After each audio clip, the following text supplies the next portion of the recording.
Hello friends, मैं नरेश आप सभी का स्वागत करता हूँ रीजनिंग विद प्रसानी सर चैनल में। फ्रेंड्स, हमारे स्पीड मॉक टेस्ट चल रहे थे। फर्स्ट मैं करा चुका हूँ, आज सेकंड चल रहा है। अगर आप रेलवे की तैयारी कर रहे हैं, एनटीपीसी या ग्रुप डी दोनों की, तो आप ये टेस्ट दे सकते हैं। और अगर अदर कंपटीशन एग्जाम की भी तैयारी कर रहे हैं तो भी आप ये टेस्ट दे सकते हैं। रीजनिंग की प्रैक्टिस ही होगी आपकी। तो देखिएगा, अगर आप चैनल पर नए हैं तो चैनल को सब्सक्राइब कर दीजिए, क्योंकि मैं डेली वीडियोस लेकर के आ रहा हूँ और डेली इसमें अपडेट हो रहे हैं।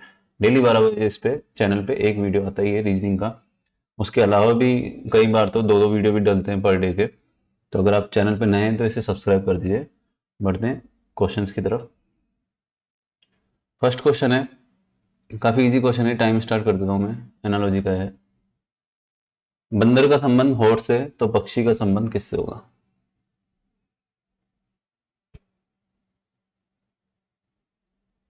देखिए, टाइम सब हो गया। इतना हार्ड क्वेश्चन नहीं है। बंदर पानी वगैरह पीता है या कुछ भी खाता है तो होठ यूज करता है। पक्षी क्या यूज करेंगे? चोंच यूज करेंगे। तो आंसर डी हो जाएगा। बढ़ते हैं क्वेश्चन की तरफ। टाइम स्टार्ट कर दिया मैंने। एनालॉजी का क्वेश्चन है ये फिर से। थोड़ा सा अलग टाइप का कंसेप्ट है, देखिएगा, बहुत अच्छा कंसेप्ट है।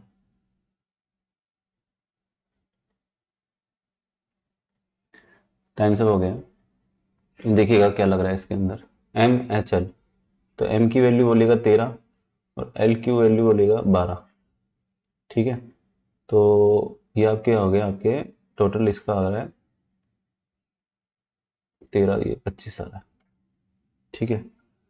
और जो बीच वाला लेटर है आपके, ये 8 पे है।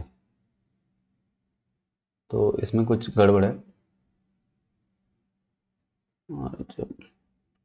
क्वेश्चन में मिस्टेक है।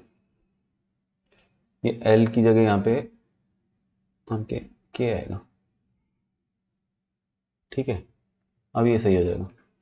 इसमें कंसेप्ट ये लगा हुआ है 13 + 11 बटे 3। ठीक है, ये हो गया 24 और भाग देंगे 3 का, तो ये आपके आएगा 8। इस वाले को चेक करते हैं। 18 + 15 बटे 3। 18 और 15 आपके हो जाते हैं 33 में 3 का भाग देंगे तो आपके पास में आता है 11, और 11 पे क्या आता है? के। जेड और एस की बात करें तो ये जेड आता है 26 पे, ये आता है 19 पे। ठीक है। और इसमें भाग देंगे अपन 3 का, तो ये आपके टोटल हो गया 5 और ये हो गया 4, 45 हो गए। 3 का भाग दिया तो 15, और 15 पे आता है ओ। ठीक है। तो इसी कंसेप्ट के हिसाब से इन चारों में से कौन सा बैठेगा? तो सी की बात करते हैं। सी पे एन 14 पे, ये 7 पे, और भाग देंगे 3 का, तो ये हो गया 21। 21 में 3 का भाग दिया तो ये 7 बार, तो ये जी आएगा। आंसर इसका सी हो जाएगा। वो करेक्शन कर देगा, एल की जगह के आएगा इसमें। बढ़ते हैं क्वेश्चन की तरफ, अगले क्वेश्चन की तरफ।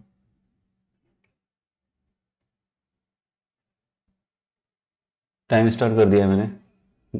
सिटिंग अरेंजमेंट का है। आपसे पूछा गया है कि टी के बाईं और दूसरे स्थान पर कौन बैठा है। ज्यादा हार्ड नहीं है।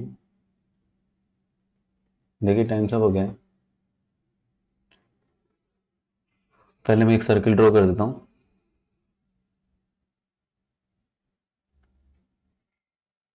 ये एक सर्किल आ गया आपके पास में। ठीक है, यहाँ रख देते हैं।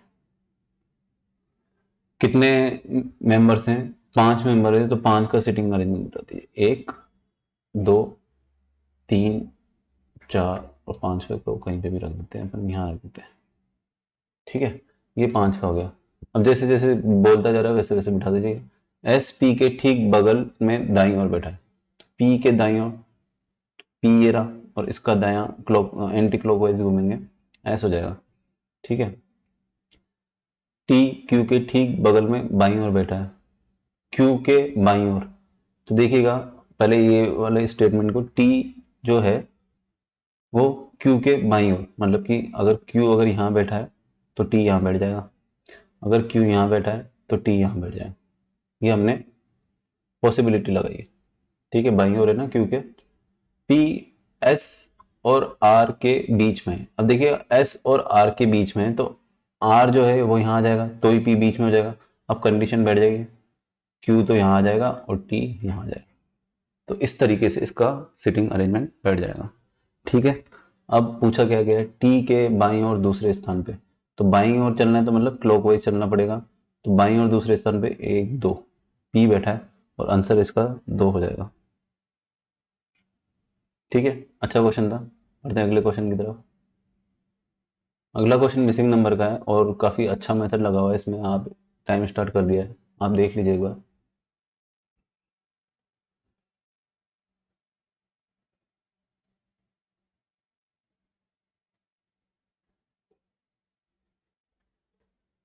देखिए टाइम सब हो गया। क्या कंसेप्ट लग रहा है, बाहर के सभी नंबर को एक बार टोटल कर लीजिए। 123 प्लस 78 प्लस 12 प्लस ये 89।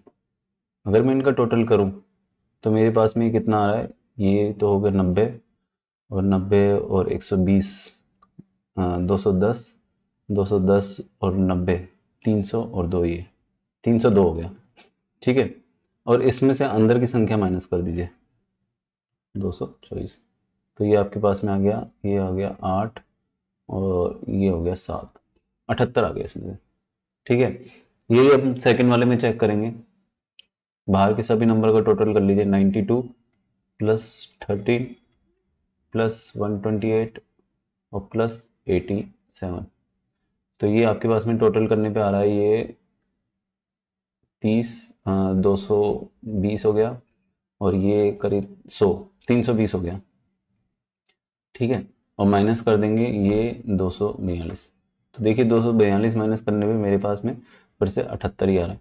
तो कंसेप्ट क्या है, बाहर का टोटल कीजिए और अंदर से माइनस कर दीजिए, शेषफल जो है आपके पास में 78 आना चाहिए। अब देखिए ऑप्शन से 52 उठाऊंगा मैं, 52, और इनको सबको टोटल कर देंगे 63 प्लस 131, और यहाँ से मैंने ऑप्शन से 52 उठा लिया है और प्लस 13। आप टोटल करेंगे तो टोटल आपके पास में ये आ गया 259, माइनस में 181 करूंगा तो ये मेरे पास में 8, 15 में से 8 गया तो ये 78 ही आ रहा है। तो आंसर आपका ए बैठ जाएगा, 52 इसका सही आंसर है। ठीक, बढ़ते हैं अगले क्वेश्चन की तरफ। टाइम स्टार्ट कर देता हूँ मैं। डिक्शनरी के हैं क्वेश्चन और अरेंज करना है आपको।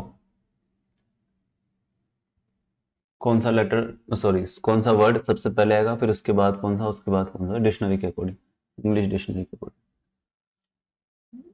देखिए टाइम सब हो गया, इतना टाइम नहीं लेते इसमें। देखिएगा सब में अगर मैं बात करूं तो एस वाई कॉमन आ रहा है, तो एस वाई तो काट दीजिए। ठीक है, अब देखें इधर एम आ रहा है, इधर एस, फिर एम एम एम और एस और फिर एन। देखिए लेटर के अकॉर्डिंग, इंग्लिश डिक्शनरी के अकॉर्डिंग तो एम सबसे पहले लेंगे। अब एम में एम के बाद बी लेंगे तो ये हो जाएगा फर्स्ट नंबर पे। अब एम के बाद यहाँ भी पी आ रहा है, यहाँ भी पी आ रहा है, और ये पूरा का पूरा सेम आ रहा है एच तक। तो यहाँ तो आ रहा है वाई और यहाँ आ रहा है ई, तो सेकंड पे तो ये हो जाएगा और थर्ड पे ये हो जाएगा। ठीक है, उसके बाद एम पे ये आ रहा था टी। ठीक है ना, क्योंकि उनके आगे तो पी ए आ रहा था, यहाँ पे पी टी आ रहा है, तो ये हो जाएगा 4। अगर 4 अगर अपने को ये मैच हो रहे हैं ऑप्शन में तो आगे के इसके अकॉर्डिंग बैठ जाएंगे। देखिए फर्स्ट थर्ड ये आ रहा है, ये सेकंड पे फोर्थ आ रहा है, थर्ड पे फर्स्ट आ ही रहा है, फोर्थ पे फिफ्थ आ रहा है, तो आंसर डी हो जाएगा। और कोई भी ऑप्शन में इस तरीके का मैच हो नहीं रहा है। बढ़ते हैं अगले क्वेश्चन की तरफ। अगला क्वेश्चन भी काफी अच्छा है, डायरेक्शन का है। टाइम स्टार्ट कर दिया मैंने, आप फटाफट से इससे कर दीजिए।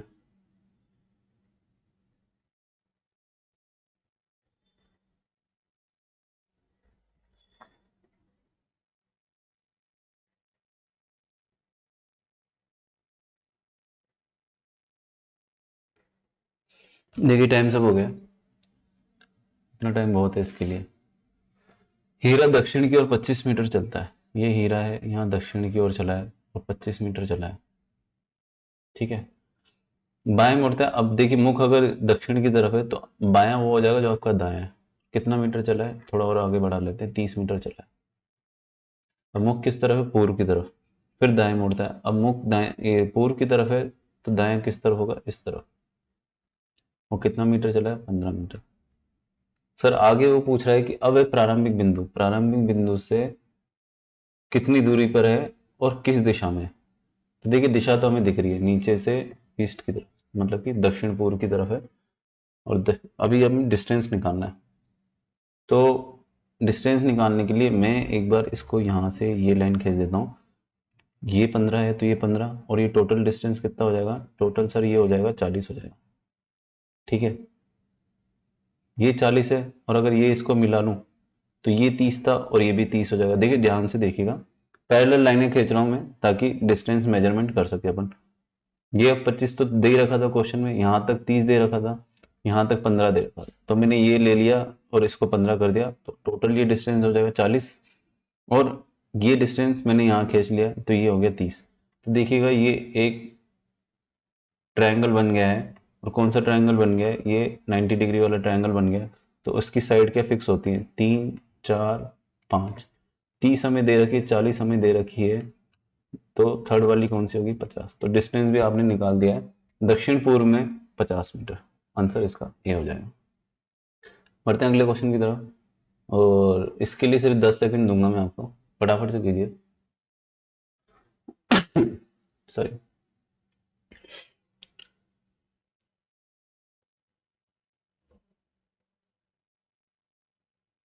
देखिए टाइम सब हो गया।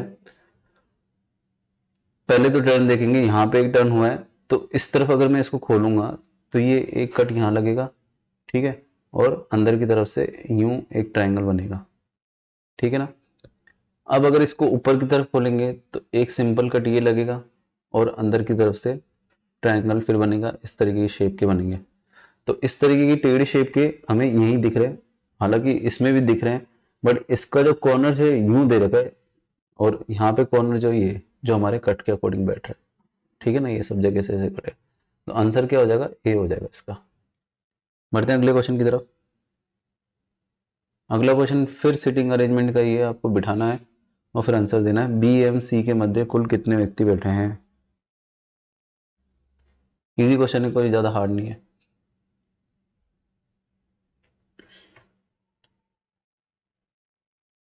देखिए टाइम अप हो गया। ये मैं लाइन खींच देता हूँ, एक तो ये कॉर्नर के, दूसरा इस कॉर्नर की, बचे हुए 3 इधर, ठीक है। बी पंक्ति के किसी एक अंतिम छोर पर है, ठीक है, तो बी या तो यहाँ बैठ सकता है या यहाँ बैठ सकता है। ए सी के दाएं दूसरा है, तो ए सी के, सी का दायां ये हो जाएगा, ठीक है, इस तरीके से बैठे, दाएं दूसरा है मतलब बीच में कोई और है। ई ए का पड़ोसी नहीं है, तो देखिए अब ये कंडीशन क्लियर होती जा रही है। बी को अगर मैं यहाँ बैठा हूं तो सी और ए यहाँ बैठ जाएंगे, और ए का पड़ोसी नहीं है तो ई यहाँ आ जाएगा, बचा हुआ डी यहाँ आ जाएगा। ये कंडीशन आपके बैठ गई। ई बी के दाएं नहीं बैठा है तो ये बाएं में आ गया, ठीक है ना। तो बी की कंडीशन और ज्यादा क्लियर होगी, कॉर्नर पे यहीं बैठेगा। अब पूछा गया है बी सी के मध्य कुल कितने व्यक्ति हैं। बी और सी ये रहा और बी ये रहा, मध्य में कितने व्यक्ति बैठे हैं, 2 व्यक्ति बैठे हैं, तो आंसर 2 हो जाएगा इसका। अच्छा क्वेश्चन था काफी। बढ़ते अगले क्वेश्चन की तरफ। टाइम स्टार्ट कर देता हूं मैं। शहर के कई भागों में मलेरिया, कथन और कार्यवाही का है। शहर के कई भागों में मलेरिया पीड़ित लोगों की संख्या में चिंताजनक वृद्धि हुई है। देखिए कोई बीमारी अगर फैलती है तो उसको रोकने के लिए अगर कोई भी पॉजिटिव कार्यवाही है वो सच्ची मानी जाएगी, मतलब कि ट्रू मानी जाएगी। तो इजी क्वेश्चन है, इतना हार्ड नहीं है। टाइम सब हो गया। नगर निगम ने सभी अस्पतालों को मलेरिया की दवाइयों को का प्राप्त भंडार रखने की सूचना दी है, तो ये भी सही है। मैंने कहा था बीमारी रोकने के लिए कोई भी पॉजिटिव हो, भाई दवाइयाँ जितनी ज्यादा होगी उतना बढ़िया रहेगा। नगर निगम ने लोगों को मॉस्किटो रिपेलेंट का उपयोग करने एवं और अपने परिसर को स्वच्छ रखने, देखिए स्वच्छता रहेगी तो ही मच्छर कम आएंगे, और मॉस्किटो रिपेलेंट मतलब कि मच्छरों से बचने के लिए जो चीजें यूज की जाती है वो, तो ये भी एक तरीके से सही है। तो दोनों कार्यवाही सही जाएंगी। मैंने कहा था जो भी पॉजिटिव रेस्पॉन्स हो बीमारी से बचने के लिए वो सही मानी जाएगी। बढ़ते हैं अगले क्वेश्चन की तरफ। टाइम स्टार्ट कर देता हूँ मैं। काफी अच्छा क्वेश्चन है ये, काफी यूनिक मेथड है, एनालॉजी का है। 221 का संबंध 30 से, 667 का संबंध किससे होगा।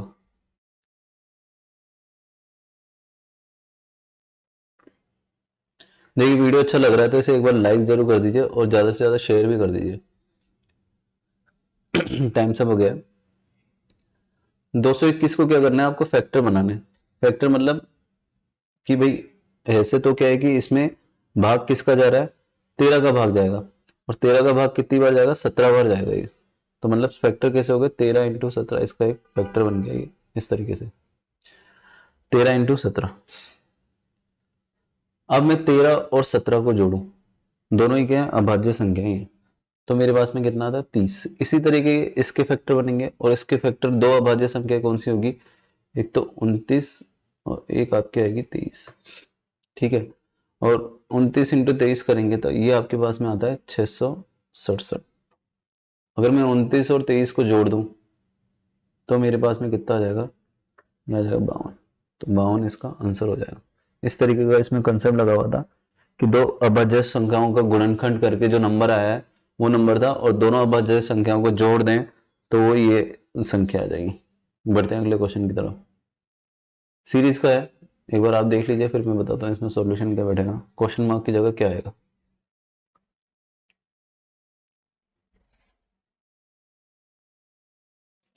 देखिए एक बार संख्या कम हो रही है, एक बार संख्या बढ़ रही है, तो जाहिर सी बात है एक बार तो माइनस हुआ होगा, एक बार कुछ जुड़ा होगा, डिफरेंस निकाल लीजिए, अपने आप हो जाएगा।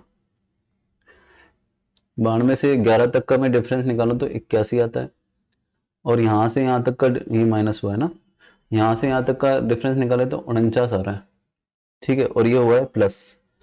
और अगर यहां से यहां तक अगर अपन माइनस करें तो अपने पास में क्या आ रहा है, -25। तो सर समझ में आ रहा है कि ये तो है 9 का स्क्वायर, ये तो है 7 का स्क्वायर, और ये है 5 का स्क्वायर।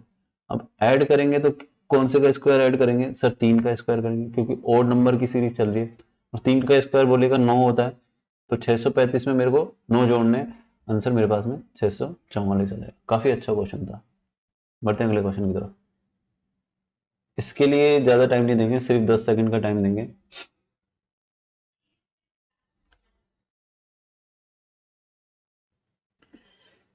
देखिए टाइम सब हो गया, मैंने क्यों कहा था इसमें कम टाइम देंगे।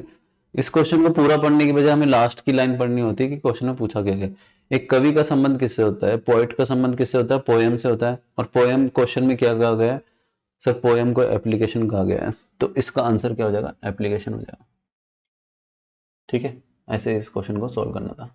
बढ़ते हैं अगले क्वेश्चन की तरफ। टाइम स्टार्ट कर दिया मैंने। काफी अच्छा क्वेश्चन है ये भी। एक फोटोग्राफ की ओर संकेत करते हुए रावत ने कहा, इसकी माता मेरे पिता के पुत्र की पत्नी है, मेरा कोई भाई या बहन नहीं है। फोटोग्राफर वाला व्यक्ति रावत के पुत्र से कैसे संबंधित है। टाइम सब हो गया, देखिएगा कैसे सॉल्व करना है। देखिए फोटोग्राफ की ओर संकेत करते हुए रावत ने कहा, ये फोटोग्राफर है, इसकी तरफ संकेत करते हुए कहा, उसकी माता, फोटोग्राफर की माता, ठीक है। मेरे पिता, मेरे मतलब रावत के पिता, ये रावत है, के पिता, के पुत्र मतलब कि वो खुद की पत्नी है, ये जो है वो पत्नी हो गई, कौन, इसकी फोटोग्राफर, यहाँ फोटोग्राफर लिख देता हूं मैं, इसकी माँ है, और ये रावत की पत्नी है। मेरा कोई भाई या बहन नहीं, तो इकलौता पुत्र ही था ये तो, और ये इसकी पत्नी यही होगी खुद, है ना। फोटोग्राफर वाला व्यक्ति रावत के पुत्र, देखिएगा रावत कौन हो गया, इसका पिता ही हो गया, क्योंकि माँ का पति पिता ही हो गया, ठीक है। तो उसका पुत्र फोटोग्राफर वाला खुद ही हो गया, तो इसका आंसर स्वयं ही हो जाएगा सर। नॉन वर्बल का क्वेश्चन है, हर बार की तरह इसमें भी 10 सेकंड ही देंगे।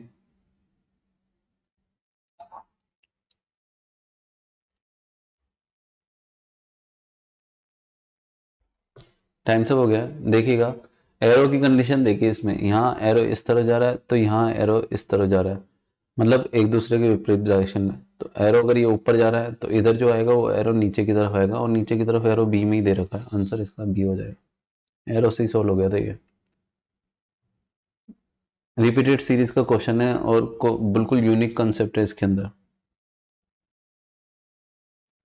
पहले भी हमने ऐसे क्वेश्चन किए, बट इसका कंसेप्ट थोड़ा यूनिक है।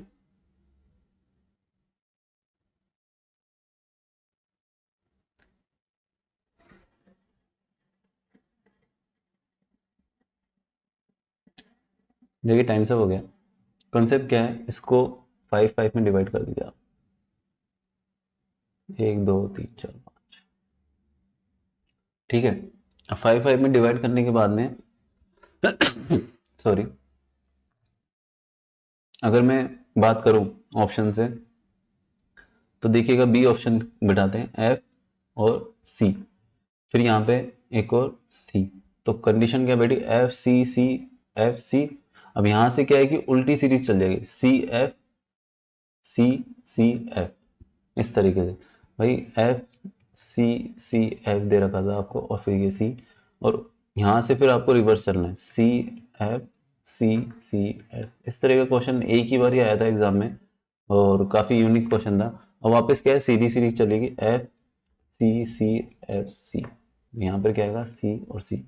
तो ऑप्शन में देखिए, एक बार एफ लेना है, बाकी सब बार आपको सी सी लेना है, तो आंसर बी हो जाएगा इसका। अच्छा क्वेश्चन था, आ जाते हैं कभी कभार ऐसे क्वेश्चन बाय चांस। बढ़ते हैं अगले क्वेश्चन की तरफ। ये क्वेश्चन भी एक तरीके से नॉन वर्बल का ही है, आपको 10 से 12 सेकंड ही मिलेंगे। कौन सा ऐसा अक्षर है जो कंप्यूटर का तो द्योतक है, जो आधुनिक भी है लेकिन सुपर कंप्यूटर नहीं है? तो देखिए कंप्यूटर का सर्किल है, मॉडर्न ये है, और सुपर कंप्यूटर ये है। टाइम सब कर देता हूं मैं। तो आपको क्या देखना है कि भाई ऐसा लेटर जो इसमें और इसमें तो कॉमन हो, सर्किल और स्क्वायर में, तो लेकिन ट्रायंगल में नहीं आ रहा हो। तो ऐसा सिर्फ एक एफ भी मिल रहा है मेरे को जो इन दोनों में कॉमन है, तो आंसर इसका बी हो जाएगा, एफ आंसर। ये इस मॉक टेस्ट का लास्ट क्वेश्चन है, स्टार का अपोजिट क्या होगा? जल्दी से देख के बताइए आंसर, नॉन वर्बल का ही क्वेश्चन है, ज्यादा टाइम नहीं लेंगे इसमें, जल्दी से बताइए। देखिए टाइम सब हो गया है। दो तरीके से इसका आंसर निकला जा सकता है, एक भी नहीं, दो तरीके से। पहला तरीका, इन दोनों में ये कॉमन है, इन दोनों में ये कॉमन है, स्टार का अपोजिट आ गया आपके पास में डॉलर, ये हो गया आंसर है इसका डॉलर। दूसरा सर तरीका कौन सा है? दूसरा वही जो बेसिक मेथड होता है, अगर मैं यहां से इसकी बात करूं, तो ये सिंबल दे रखा है, उसको क्लॉकवाइज घुमाते जाइए, फिर ये डॉलर रखेंगे और फिर ये वाला सिंबल देंगे। यहाँ पे कॉमन क्या था, ये वाला था, तो ये अपन ने यहाँ रख लिया। इसके बाद आ रहा है आपके पास में स्टार, और इसके बाद आ रहा था नॉट इक्वल टू। तो देखिए यहाँ पे आपको मिल गया। दो तरीके से मैंने इसका आंसर निकाल दिया, फर्स्ट और सेकंड से भी निकल गया, सेकंड और लास्ट वाले से भी निकल गया। तो देखिए फ्रेंड्स, अगर वीडियो अच्छा लगा तो इसे लाइक कर दीजिए और इसे ज़्यादा से ज़्यादा शेयर कर दीजिए। डेली टेस्ट आ रहे हैं, डेली आप अटेम्प्ट कीजिए, अपनी रीजनिंग की प्रैक्टिस को और अच्छा बनाइए। ठीक है, थैंक यू।